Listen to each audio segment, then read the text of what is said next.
संघर्ष कर रहे हैं, पहले तो उनको बहुत बहुत धन्यवाद। दूसरा, नमस्कार सभी को, आदाब, सत श्री अकाल, जय भीम, जय भारत, जय संविधान। सबसे पहले आओ झुककर सलाम करें उनको जिनके हिस्से में ये मुकाम आता है, और बहुत खुशनसीब होते हैं वो लोग जिनका लहू देश के काम आता है। ये जो शहादतें हुई है ना किसान आंदोलन में, ये शहादतें व्यर्थ नहीं जाएंगी। हमारे आंदोलनकारियों की शहादत जो है वो फल जरूर लाएगी और फैसला हमारे हक में होगा। लड़ाई लंबी है, शांति बना के रखनी है, लेकिन सबसे पहले उन शहीदों को नमन करते हैं तो 2 मिनट का मौन करेंगे। और मैं आशा और उम्मीद करूंगा कि मीडिया को छोड़ के तमाम लोग, चाहे वो वीडियो बना रहे हैं, कुछ भी कर रहे हैं, मुझे एहसास कराए कि आप बातों को मानते हैं और आपके दिलों में उनके लिए दर्द, प्यार और सम्मान है। मैं मौन की घोषणा करता हूं, अगले 3-4 सेकंड बाद घोषणा करूंगा। आप लोग जो है मौन का बैठे बैठे ही समर्थन करें। और ये इसलिए भी जरूरी है कि अगर हम शहादतों का सम्मान नहीं करेंगे तो फिर शहादतों से लोग बचेंगे।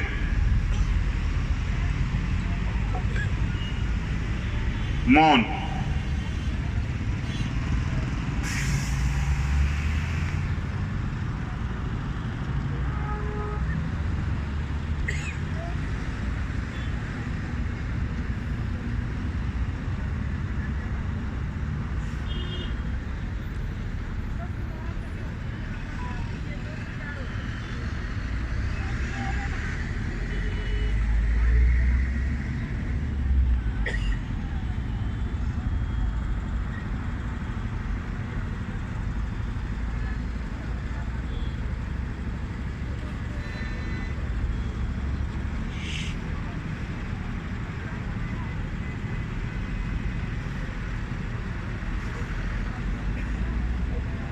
धन्यवाद जी, जरूर जरूर। अब मैं जब आया तो अपने नौजवान साथियों से कह रहा था कि किसान और मजदूर का चोली दामन का साथ। जिस देश का किसान खुशहाल नहीं होता वो देश कभी खुशहाल नहीं होता। और किसान जो है एक बार तो बेवकूफ बन चुका है। कब? जब मोदी जी ने कहा कि हम किसानों की आय दुगनी करने के लिए आए। अगर इनको किसानों को बेकार बीज दे दिया जाए तो एक बार तो धोखा खा लेते हैं कि भाई चलो बीज पे भरोसा करते हैं, लेकिन दोबारा भरोसा नहीं करते हैं। सत्यता यह है कि मोदी जी ने यह कहा था, हमारे सच्चे और ईमानदार किसान नहीं सुन पाए कि मैं लागत दुगनी करने के लिए आया हूं। मैं किसानों की लागत दुगनी कर दूंगा, तुम्हें इतना तोड़ दूंगा कि तुम इस खेती वेती को छोड़ के और मजदूरी काम करना ज्यादा बेहतर समझोगे। और मजदूरों की संख्या बढ़ जाएगी, इस देश में किसानों की संख्या कम हो जाएगी। और जिसके साथ किया ऐसा ही किया है, सिर्फ किसानों के साथ नहीं, नौजवानों के साथ। नौजवानों को सपने क्या दिखाए थे? 56 इंच का सीना ऐसे करके कहा कि 2 करोड़ रोजगार दूंगा। अब माँ बाप ने पढ़ाई करवाई है, बहुत मेहनत की है, अपना पेट काट के बच्चे को पैसे दिए कि भाई ये नौकरी लग जाएगा। मोदी जी कह रहे हैं 2 करोड़ रोजगार दूंगा, लेकिन 10 करोड़ से ज्यादा रोजगार पिछले 6 साल पे इन्होंने खत्म कर दिया। तो जो कहते हैं उसका उल्टा करते हैं। इन्होंने कहा हम क्या करेंगे कि काला धन वापस लाएंगे, और झूठे इतने हैं, प्रधानमंत्री सच तो कभी बोलते ही नहीं है।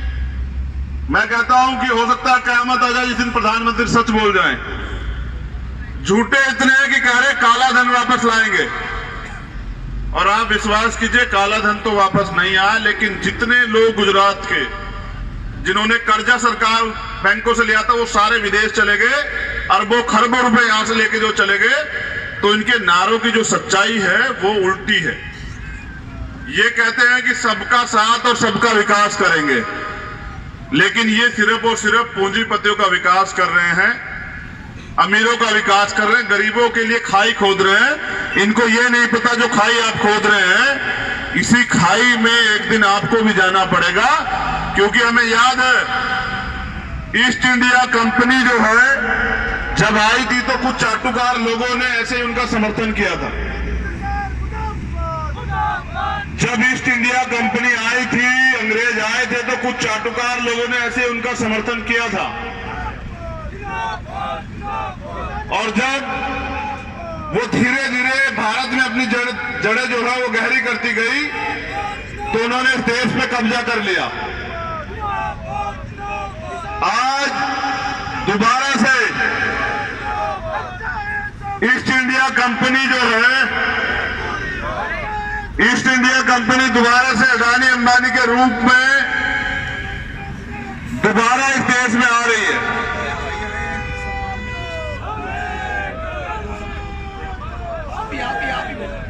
सभी साथी जो अभी आए हैं, निवेदन है कृपया सामने आ जाएं। बहुत बहुत स्वागत है आपका मंच की ओर से। और ये साथी बैठ जाए प्लीज, ये जो खड़े हैं बैठ जाए। जो नए साथी आए हैं, आपसे निवेदन है प्लीज आप बैठ जाइए। भाई चंद्रशेखर उद्बोधन कर रहे हैं, आप भी उसको सुनिए और अपना दीजिए, आपके अंदर से भी वक्ता को बुलाया जाए। भाई चंद्रशेखर। नए जो साथी पहुंचे हैं उनका बहुत बहुत धन्यवाद, आभार, स्वागत। मैं शहादत की बात कर रहा था। मैं एक आंदोलनकारी और मैंने आंदोलनों में पहले भी शहादत जो है वो स्वीकारी। हर तरह की कीमत जो है आंदोलन में चुकानी पड़ती है। बड़े बड़े आंदोलन किए, बहुत सारी शहादतें हुई, लेकिन आंदोलन की सफलता इस बात को निश्चित करती है कि जो शहादत हुई थी उसके साथ वफादारी हुई या नहीं हुई। तो जो शहादतें हो चुकी हैं ना तो उनको भुलाया जा सकता है, और अभी आंदोलन कब तक चलेगा इसमें अगला नंबर किसका ये नहीं पता है। लेकिन तमाम शहादतों के बीच, क्योंकि जब शहादत होती है तो एक पूरे परिवार पर पहाड़ टूटता है, लेकिन इस आंदोलन में जो शहादतें हो रही है वो हम सब लोग एक परिवार हैं, हम सबको दुख को समझना पड़ेगा। एक शहादत ऐसी हुई है जिसने तोड़ दिया मुझे, जिस शहादत ने सोने नहीं दिया, मजबूर कर दिया, और वो शहादत थी बाबा राम सिंह जी की। जब संत शहादत देते हैं ना, संत समझते हैं जिनको कोई मोह नहीं होता, लालच नहीं होता, किसी तरह का झूठ फरेब नहीं होता उनकी जिंदगी में, जो पूरे समाज को, पूरे देश को अपना परिवार मानते हैं। और बाबा राम सिंह जी की जो शहादत हुई, एक शहादत का नोट तो आपने पढ़ा होगा, मीडिया ने आपको पढ़ के सुनाया एक दिन, लेकिन मैंने वो 10 पेज का नोट भी पढ़ा जो वो नानकसर सिंह गुरुद्वारा सिंगड़ा में जो है छोड़ के गए थे। उन्होंने कहा कि मेरी शहादत को कायरता मत समझना, लेकिन मैं शहादत इसलिए दे रहा हूं क्योंकि तमाम लोग इस आंदोलन में भागीदारी कर रहे हैं। कोई मेडल लौटा रहा है, कोई कुछ और लौटा रहा है, कुछ सड़क पे है, आंधी तूफान सब चीजें झेल रहे हैं, लेकिन मैं संत हूं। ऐसा नहीं कि संतों ने आगू नहीं रहे संत, यहां हमारे संतों गुरुओं ने पहले भी कुर्बानियां दी है, और इतिहास और भारत इस बात का गवाह है कि हमने तलवारों के दम पे भी जो है गुलामी स्वीकार नहीं की, लड़ते रहे, अपने अधिकारों के लिए संघर्ष करते रहे, ये देश इस बात का गवाह है। लेकिन संत जी ने कहा कि मैं अपने प्राणों का बलिदान इसलिए दे रहा हूं कि मेरे जाने के बाद देश जागे, लोग मेरे बलिदान को समझे, और जो लोग जाग गए हैं उनका तो स्वागत है, जो लोग घर पड़े हैं वो भी घर से निकले, उस आंदोलन को मजबूत करें। क्योंकि ये आंदोलन, ये जो बिल लाए गए हैं, अगर ये लागू हो जाते हैं ना, मैं स्टाम्प लिख के देता हूं कि 10 साल में भारत में भुखमरी आ जाएगी, भारत का एक एक आदमी रोटी को तरस जाएगा, रोटी को, याद रखिएगा मेरी बात को, भुखमरी आ जाएगी देश में। और संत जो बहुत दूर तक सोचते हैं, उन्होंने कुर्बानी इसलिए दी क्योंकि हमारे महापुरुषों का इतिहास है। मैं याद दिला रहा हूं, नौजवान साथी यहां हैं, शहीद भगत सिंह चाहते तो शहीद आजम भाग सकते थे, शहीद आजम चाहते तो सलाखों से उनके साथी उनको निकाल सकते थे। प्रवक्ता जी मेरी बात पे गौर कीजिएगा, पुरानी बात है लेकिन बहुत ईमानदारी की बात है। उन्होंने कहा कि हम गिरफ्तारी देंगे, और जो बात हमारी नहीं लिखी जा रही है, तानाशाही सरकार नहीं बोलने दे रही है, वो बात हम जनता तक पहुंचा के रहेंगे कि आखिरकार सच्चाई क्या। ये जो भीम आर्मी के लोग जिनको आप नाम से जानते हैं ना, मैं आंदोलनकारियों में एक कड़वी सच्चाई बता रहा हूं। पहले तो आंदोलन में कोई जाता नहीं है साहब। किसान आंदोलन में खुशी से नहीं आए। 3 डिग्री टेम्परेचर पे, 1.5 डिग्री टेम्परेचर पे जहां रजाई से पैर बाहर नहीं निकालते ना साहब, वहां लोग हमारी बेबियाँ, हमारी बहनें छोटी, हमारे ताए चाचे, हमारे नौजवान बच्चे, हमारे भाई वहां सड़कों पे खुशी से नहीं है। तो आंदोलन में आदमी तब आता है जब उसको सारी उम्मीदें खत्म हो जाती है कि ये लोग हमें न्याय नहीं देंगे, हमारी बात नहीं मानेंगे, और भारत में लोकतंत्र है, हमें जाके अपनी बात मनवानी है, इसलिए हम लोग आंदोलन में जाएंगे। तो हम लोग जब आंदोलन में जाते हैं ना, तो सरकार आंदोलन को बदनाम करने के लिए हिंसा करवाती है। कभी कोई आंदोलनकारी हिंसा नहीं करता है। अगर आप हिंसा करोगे तो आपको मारना इनको और आसान हो जाएगा, आपको आंदोलन को बदनाम करना चाटुकार मीडिया द्वारा और आसान हो जाएगा। उनको बहुत कम समय लगेगा आपके आंदोलन को तोड़ने में, क्योंकि आंदोलन तब चलता है जब उसको जन समर्थन होता है, जनता उससे प्यार करती है आंदोलन से, और आप अपनी बात को गांव-गांव तक पहुंचा दो। ये निकम्मी सरकार घुटनों के बल, सर के बल आके आपकी मांग को मानेगी। आप अपने आंदोलन को शांतिपूर्वक चला के रखना बस। तो जैसा मैंने आपको कहा कि कोई आंदोलनकारी हिंसा नहीं करता है, इनके लोग हमारी भीड़ में आके और वो हिंसा का सहारा लेते हैं, हमें बदनाम करने का काम करते हैं, तब जाके हिंसा होती है। और ये तो चाहते हैं कि हिंसा हो और हम गोली चला के साबित करें कि ये हिंसक लोग थे। आज तक देश का इतिहास है, कोई जो आंदोलन में आया वो हिंसा करने नहीं आया और हथियार नहीं लेके आया। जितने लोग यहां बैठे हैं, क्या कोई हथियार भी लेके आया घर से? हम लोग आए हैं अपने आंदोलन को धार देने, ताकत देने, और अपनी, जैसा अभी ये आदेश हो रहा था, मैं तो नौजवानों से निवेदन करूंगा कि वो हाथ बांध के अपने आगू जो लोग हैं, अपने जो आगे जो चल रहे हैं हमारे, उनके पीछे पीछे चलते रहे।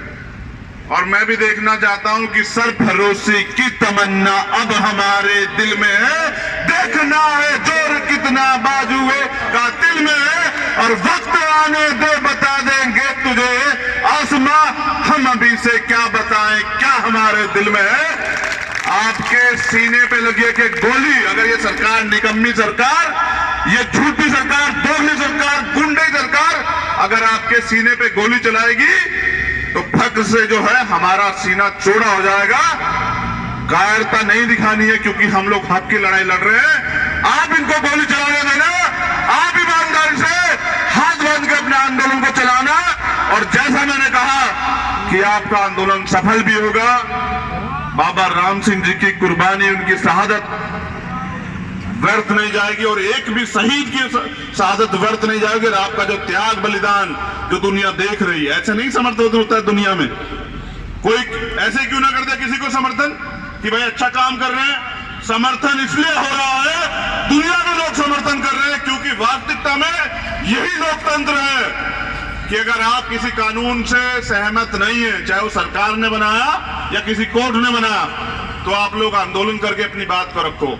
और भारत आजाद भी तो ऐसे ही हुआ था, समझ रहे? भारत आजाद भी तो ऐसा हुआ था कि आंदोलन हुए। और जैसा मैंने आपको कहा कि अगर अपने देश को बचाना, ये जो आंदोलन है ना, ये सिर्फ किसानों का नहीं है। नौजवान बड़ी गौर से सुने, ये इस देश के भविष्य का आंदोलन, जिससे टकराए हैं वो अंधाता है, और जो टकरा रहे हैं उनको ये नहीं पता कि आखिर बाजी सही कह रहे थे, सही दसिया कि गलत लोगों से पंगा ले लिया। ये लोग तो सही है, लोग गलत नहीं है, लेकिन ये पंगा गलत है वाकई में। अगर आप और 10 दिन टिके रहे, डटे रहे, मैं गारंटी देता हूं कि इनकी दरें हिल जाएंगी। और आप कह रहे थे ना प्रधान जी कि चलो भाई मोदी तो नहीं मानना, लेकिन मोदी के जो नुमाइंदे हैं, जो MP MLA बनाए, मैं गारंटी देता हूं इतिहास इस आंदोलन को याद रखेगा। वो अपने बच्चों का सामना नहीं कर पाएंगे जो आज सरकार की एजेंटगिरी कर रहे हैं। आप याद रखेगा मेरी बात को। जिस इस हक की लड़ाई में उनके बच्चे उनसे पूछेंगे कि बताओ थाली से रोटी गायब है और किसकी वजह से गायब है पापा, मम्मी ये किसकी वजह से गायब है, तो पता वो कहेंगे बच्चे कि तुम्हारी वजह से गायब है। क्योंकि जब मैं एक छोटी सी कहानी सुना के अपनी बात को समाप्त कर दूंगा, लेकिन ये कहानी बड़ी सीख देती है कि एक जंगल जल रहा था। जैसे हमारा भारत है ना, ये भी एक देश है, और देश ईंटों से नहीं बनता सर, देश बनता है लोगों से, देश बनता है प्यार से, देश बनता है बुनियाद से। और मैं आज यहां किसानों से ये रिश्ता बनाने के लिए आया हूं कि जहां आपका पसीना पड़ेगा वहां खून भी देंगे और शिकवा नहीं करेंगे सर आपसे, क्योंकि आप जो आंदोलन लड़ रहे हैं ना, ये तो पूरे देश के लोगों को लड़ना चाहिए था। आप आगू हैं तो आपको बारंबार जो है प्रणाम करते हैं, आपका धन्यवाद करते हैं, साधुवाद करते हैं। तो एक जंगल जल रहा था और उस जंगल में उस समय दो लोग मौजूद थे, एक मेरे जैसी चिड़िया थी और एक मोदी जी जैसा हाथी था। तो जब जंगल जल रहा था तो चिड़िया जाती और तालाब से पानी में जितनी चूंच में पानी आ सकता है उसके उतना पानी लाती और आग बुझाने के लिए डालती। ये बात देख के मोदी जी जैसा हाथी हंस रहा था। हाथी ने चिड़िया से कहा कि चिड़िया तू जल जाएगी, कहां इसकी आग बुझाने के चक्कर में लगी है, तू जल जाएगी, एक तरफ हो जा, तू उड़ सकती है, भाग जा। तो चिड़िया का जो जवाब था ना, ये मेरा जवाब है, आप लोगों को याद रखिए कि इतिहास लिखा जाएगा, इस जंगल का इतिहास लिखा जाएगा भारत का, कि जब कुछ लोग इसे जलाने का काम कर रहे थे तो कुछ लोग यहां शहादत दे रहे थे, अपने प्राणों का बलिदान दे रहे थे, आंदोलन कर रहे थे, संघर्ष कर रहे थे इसे बचाने के लिए। और मोदी जी जैसे हाथी जो है वो इसे जलाने का काम कर रहे थे। वो चाहते तो इसको रोक सकते थे।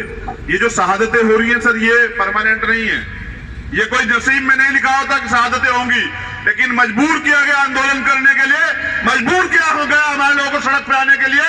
तो इनकी एक एक मौत का जिम्मेदार, एक एक शहादत का जिम्मेदार नरेंद्र मोदी और भारतीय जनता पार्टी की सरकार है। ऐसी सरकार पे 302 का मुकदमा करके इन सब लोगों को भारतीय